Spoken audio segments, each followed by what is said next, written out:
निकलल इ बड़ा का खिलाड़ी भाई। डीजे दिलीप शर्मा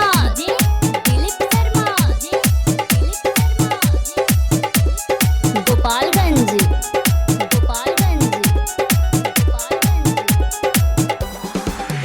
दर्द दिलावा के बताई, मन करे जहर खा के मर जाई। दर्द दिलावा के बताई, दर्द दिलावा के बताई, मन करे जहर खा के मर जाई। इ तो छोड़ले बिया साथी संगे कइले बिया घात, इ तो छोड़ले बिया साथी संगे कइले बिया घात। निकल बड़का खिलाड़ी भाई, जननी की बिया इ अनाड़ी भाई। निकलल बड़ा का खिलाड़ी भाई, जननी की बिया अनाड़ी भाई। निकलल इ बड़ा का खिलाड़ी भाई। डीजे दिलीप शर्मा शमशाद फिल्म्स पर जय गोपालगंज।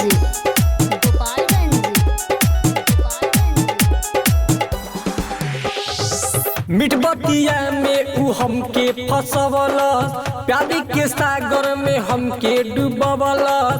नदी के तीरे उ ऐसन चलवलस, प्यारी में अपना दीवाना बनवलस। प्यारी में अपना दीवाना बनवलस। मिठबतिया के उ हमके फसवलस, नदी के तीरे उ ऐसन चलवलस।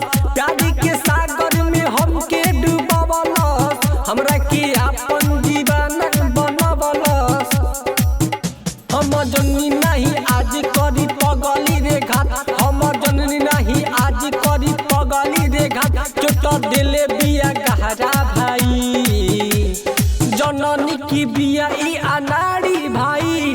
निकलल बड़ा का खिलाड़ी भाई, जननी की बिया इ अनाड़ी भाई। निकलल बड़ा का खिलाड़ी भाई। डीजे दिलीप शर्मा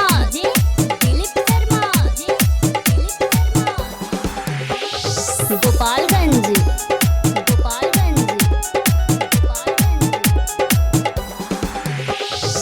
मनी नहीं हम यारवा के बात दे, मुन्ना से कहनी हम बड़का इ घात दे।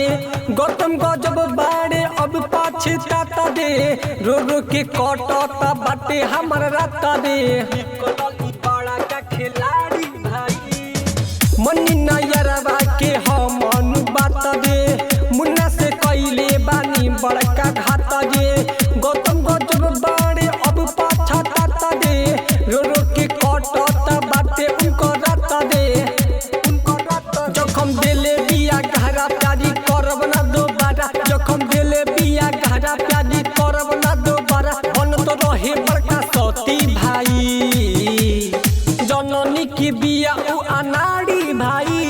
निकलल बड़ा का खिलाड़ी भाई, जननी की बिया उ अनाड़ी भाई।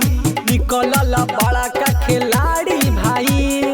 शमशाद रिकॉर्डिंग स्टूडियो मेघवल मठिया।